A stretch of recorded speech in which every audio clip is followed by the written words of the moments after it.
Welcome back to PL trendy fashion. ఈరోజు మన recipe tasty చింతాకు పప్పు రెసిపీ. నా స్టైల్లో సింపుల్ అండ్ ఈజీ స్టైల్ ఎలా చేయాలో చెప్పేస్తా, మీరు కూడా చేసేయండి.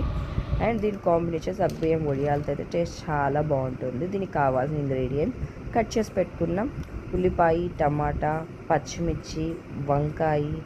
అండ్ ఉల్లిపాయలను అయితే మాత్రం నేను చిన్న ఎర్రగడ్డలు తీసుకున్నాను. మీ దగ్గర చిన్న ఎర్రగడ్డలు లేకపోతే మాత్రం స్కిప్ చేసి పెద్ద గడ్డలైనా తీసుకోవచ్చు. చింతాకు నీట్గా ముందే అయితే పుల్లలు లేకుండా నీట్గా ఏరు పెట్టుకునేసేసి వాటర్లో వేసి పెట్టి వాష్ చేసి పెట్టాను. దాంట్లో నుండి మట్టి అంతా పోయింది. ముందుగా వాష్ చేసి పెట్టుకున్న కందిపప్పును తీసుకుని దాంట్లో చింతాకుని అండ్ టమాటా, పచ్చిమిర్చి, వంకాయ అన్నిటిని వేసుకునేయాలి. ఉప్పు అయితే నేను వెయ్యను, కందిపప్పు త్వరగా ఉడకదు అని చెప్పేసి అంటారని చెప్పేసి.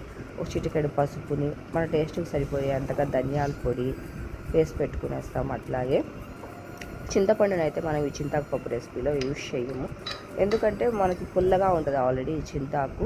అందులో టమాటా యాడ్ చేసుకుంటున్నాం. దానికోసం వాటర్ మొత్తం పోసుకొని కలబెట్టుకునేసేసి మీకు ఎన్ని విజిల్స్ అయితే మీ కుక్కర్కి పెట్టుకుంటూ ఉంటారు చూసే కుక్కర్తో అడ్జస్ట్ చేసుకొని పెట్టుకోండి. అలాగే చివరిలో అయితే మాత్రం ఆవిరంతా పోయా కుక్కర్ మూత అయితే ఓపెన్ చేసి నీట్గా పప్పునంతా అయితే ఇలా ఎంపుకునేసేస్తాము. ఈలోపు ఇలా ఖాళీగా ఉన్నామని చెప్పేసి సగ్గుబియ్యం వడియాలను అయితే వేడివేడిగా ఏం చేస్తూ ఉన్నాను.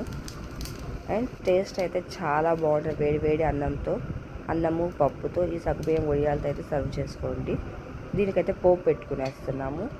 ముందుగా ప్యాన్ పెట్టుకునేసి కొంచెం మనకు కావాల్సినంత ఆయిల్, ఆవాలు, జీలకర్ర, ఎండుమిరపకాయలు అన్నీ అయితే వేసుకునేసేసి కరివేపాకుతో అయితే వేస్తున్నాం కదా, అన్నీ వేసేసుకొని ముందుగా కట్ చేసుకొని ఈ చిన్న ఉల్లిపాయలను అయితే మాత్రం వేసి బాగా కొంచెం ఒక చిటికెట్ సాల్ట్ వేస్తాము.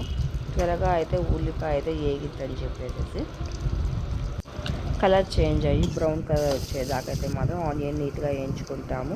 చివరిగా అయితే మనం ముందుగా ఎనిపి పెట్టుకున్న పప్పును అయితే దీంట్లో వేసేసి నీట్గా కలబెట్టుకునేసి మీడియం ఫ్లేమ్లో కొంచెంసేపు ఉంచేసి స్టవ్ అయితే ఆఫ్ చేసుకుంటాం.